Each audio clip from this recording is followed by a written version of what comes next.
Alan Watts on depression. Just watch it. There is a strange paradox in life, one that haunts almost every person at some point. It is the feeling of being trapped inside your own mind, caught in an invisible prison where the walls are made of thoughts, and the lock is something you can't quite find. Depression is not simply sadness. It is not just a bad mood or a rough patch. It is the terrifying realization that the world has lost its color, that time moves but you do not, that existence itself feels heavy, and like you are dragging yourself through a life that no longer feels like your own. And yet, what if the way we perceive depression is entirely wrong?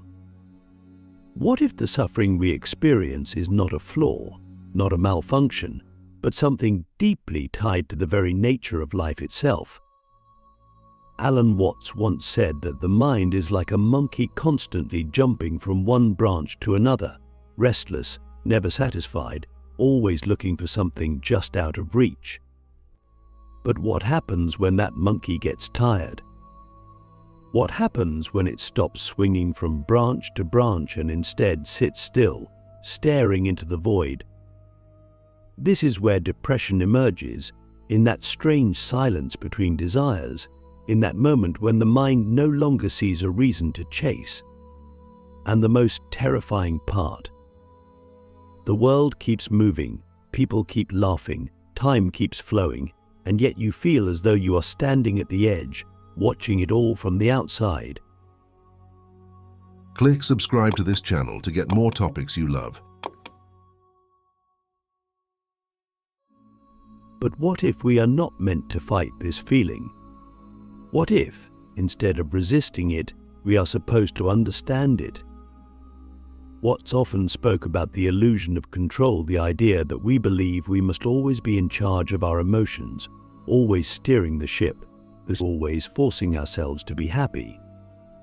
But happiness is not something that can be forced. But it is not a goal to be chased.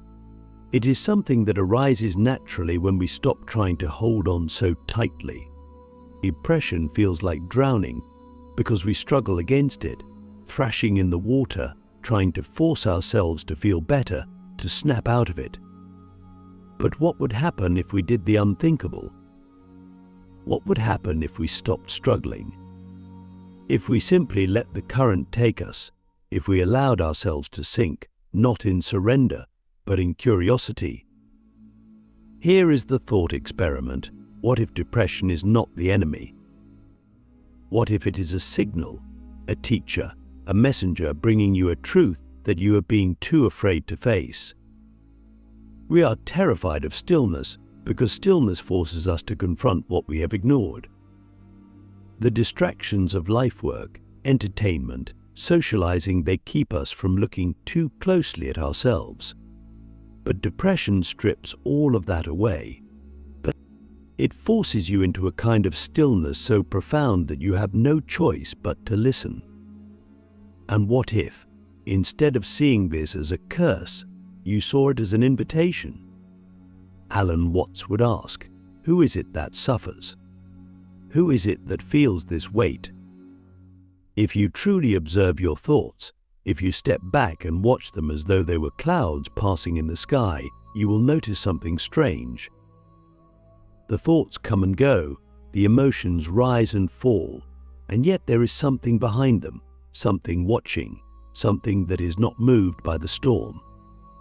That is you, the real you. Not the thoughts that say you are worthless, not the feelings that tell you life is meaningless, but the awareness behind them, the observer. And if you can begin to see this, even for a moment, then you will realize that depression is not who you are. It is something passing through you, like weather, like a wave, like a changing of seasons. But here is the real question: what happens when you stop seeing yourself as a victim of depression and instead see yourself as an explorer of it? What happens when you stop fighting the darkness and instead walk into it willingly, with open eyes, asking, "What are you here to teach me?" Because depression is not just suffering, it is transformation in disguise. And the moment you stop running from it, the moment you stop fearing it, you may just discover something extraordinary on the other side. The illusion of the self, how depression reveals the truth about who you really are. There is a question so profound that most people spend their entire lives avoiding it. Who am I? Not the roles you play, not the expectations placed upon you, not the name written on your birth certificate, but the real you. The you that exists when all distractions fade away, when society's demands no longer weigh on your shoulders, when there is nothing left but your own awareness. Depression, in its cruel and unforgiving way, forces this question upon you. It strips away the illusions, the noise, the endless cycle of doing, achieving, proving. And what remains, Alan Watts often spoke about the illusion of the self, the idea that we spend our lives identifying with a character that we believe is me. This character has a past, a personality, a set of beliefs, fears, and desires.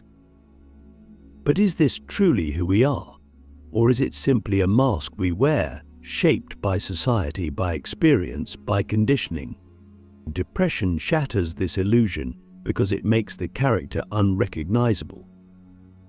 The things that once defined you, your passions, your ambitions, your sense of purpose, all begin to fade. And this is terrifying because if you are not those things, then what are you? But this is where the shift in perspective begins. What if the loss of identity that comes with depression is not a breakdown, but a breakthrough? What if, instead of fearing the dissolution of the self, we saw it as an opportunity to see beyond the character we have been playing? Watts compared life to a dance, and yet most of us live as though we are trying to get somewhere, as if there is a final destination where we will finally be complete. Depression disrupts this illusion. It forces you to stop moving, to sit in the silence, to question everything you once believed about yourself. And in doing so, it offers you a rare and powerful opportunity, the chance to see that you are not the story you have been telling yourself. Think about it. If you were truly your thoughts, then who is it that hears them? If you were truly your emotions, then why do they come and go while something within you remains unchanged? There is something deeper, something beyond thought, beyond feeling, beyond the endless chatter of the mind. And depression, in its strange and painful way, brings you closer to it. When everything else is stripped away, when the distractions no longer hold power, you are left with the raw, undeniable presence of your own awareness. And that awareness is not depressing. It is not broken. It simply is. But here is where most people falter. They feel trapped within their suffering because they still believe they must fix it, escape it, conquer it. They believe that depression is a problem to be solved rather than an experience to be understood. This is the fundamental mistake. Watts would argue that the moment you stop resisting, the moment you stop trying to force yourself back into the illusion of being okay, something changes. You begin to see that depression is not some external force attacking you, it is part of you, a reflection of something deeper, a message from the universe whispering, look closer. So what happens when you stop identifying with the suffering? What happens when you stop saying, I am depressed, and instead observe, there is depression here? The moment you create that distance, the moment you step back and watch it rather than drown in it, you begin to realize that you are not defined by it.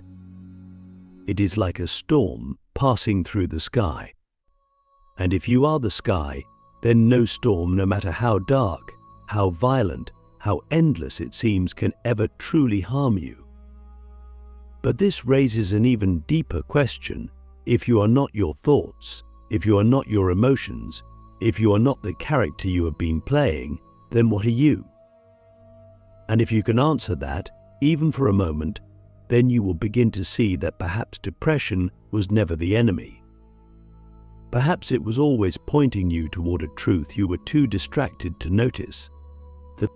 The art of letting go, how surrendering to depression can set you free. There is a strange paradox in human suffering. The more we resist it, the more it consumes us. We treat depression like an enemy, something to defeat, something to escape from as quickly as possible. But what if the fight itself is what keeps us trapped? What if the very act of trying to fix ourselves is what deepens our suffering? Alan Watts often spoke of the wisdom in surrender not as weakness, not as giving up, but as the profound realization that life is not meant to be controlled. The river does not force its way downstream, it flows. The clouds do not struggle to form or dissolve, they simply appear and disappear.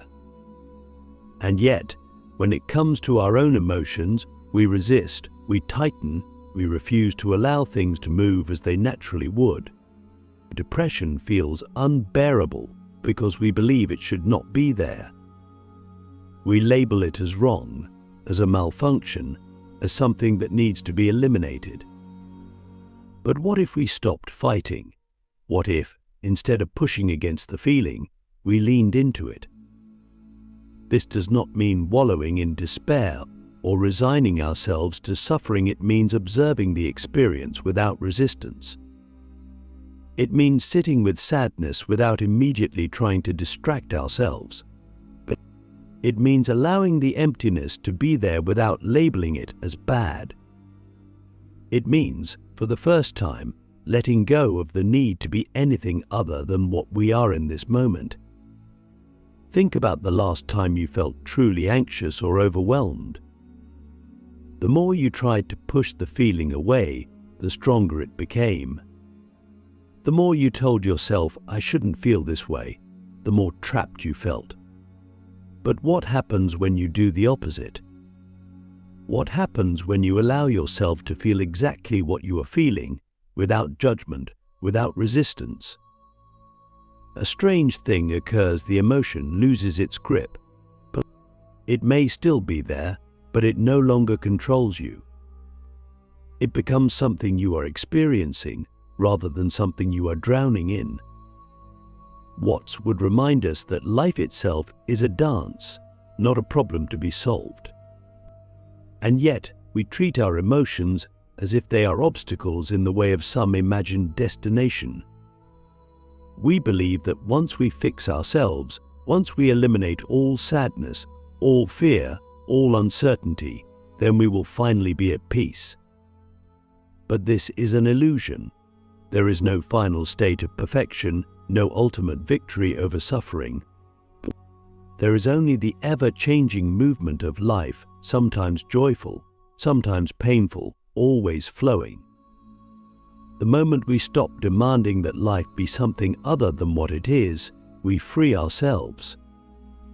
But letting go is terrifying. It means stepping into the unknown. It means trusting that we do not need to control everything. And in a world that teaches us that we must always be in control of our emotions, our future, our identity, this feels like madness. But what if the real madness is believing that we were ever in control to begin with? What if the very thing we are afraid to release is the thing that has been holding us prisoner? Depression, in its deepest form, is a kind of ego death. It strips away the illusions we have built about ourselves. It forces us to confront the reality that much of what we clung to, our ambitions, our self-image, our sense of meaning, was fragile, temporary, impermanent. And this realization feels unbearable because the ego does not want to die. It wants to cling, to rebuild, to find something, anything to grasp onto. But if we allow the illusion to dissolve, if we surrender to the emptiness instead of running from it, something unexpected happens. We find that beneath all the noise, beneath all the stories we have told ourselves about who we are, there is something else. There is stillness, a presence, a sense of being that is not dependent on anything external. And perhaps that is the great secret, that peace does not come from fixing ourselves, but from realizing that we were never broken, that we do not need to become something else, but simply need to see clearly what we already are. And when we stop fighting, when we surrender to the flow of life instead of resisting it, we may just find that what we were searching for was never outside of us to begin with. The final truth, how depression can lead you to the deepest freedom. There is a point in every deep struggle where something shifts, not because the pain disappears, but because we stop being afraid of it. Depression feels like an unbearable weight, but what if the heaviness was not in the experience itself, but in the way we resist it? We spend so much time trying to escape, trying to return to some imagined version of ourselves that was once happy, once whole. But what if true freedom is not found in escaping suffering, but in going so deeply into it that we come out the other side transformed? Alan Watts often spoke about the nature of opposites, how light and dark, life and death, joy and sorrow are not separate things, but part of the same whole. And if this is true, then depression is not the absence of life, it is another face of it. We fear depression because we believe it is a void, a black hole that will consume us if we get too close. But what if it is not a void at all? What if it is a doorway to the deepest part of ourselves, the part we spend our whole lives avoiding? The part that does not need validation, does not need achievement, does not need to be fixed because it was never broken. What if depression is not here to destroy you, but to strip away everything that is not you? The illusions, the expectations, the false identities we cling to. What if depression is tearing them away, not as punishment, but as liberation? The reason so many people remain trapped in suffering is because they believe it is a reflection of who they are. They think, I am depressed, therefore I am broken. I feel lost, therefore my life has no meaning. But these are just thoughts, just passing clouds in the vast sky of our consciousness. And the moment we stop identifying with them, the moment we stop believing that we are our sadness, our fears, our doubts, something incredible happens. We realize that what we truly are is far deeper than any passing emotion. We are the awareness behind it all, the observer that remains untouched no matter how dark the storm becomes. But here is where the real transformation happens. Once you see that depression is not your enemy, then once you realize that suffering is not proof of your failure, but an invitation to see beyond illusion, you begin to understand what true freedom means. It is not about escaping pain. It is not about reaching some permanent state of happiness.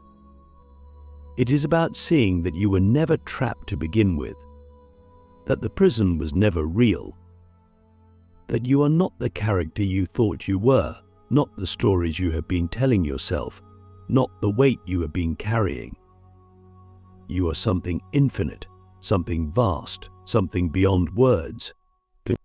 And this is why so many who have experienced the deepest suffering often come out the other side with a sense of peace that is unshakable. Because once you have faced the darkness within yourself and seen that it cannot truly harm you, what is left to fear? Once you have stopped running, stopped resisting, and simply allowed yourself to be as you are, you realize that you were always free.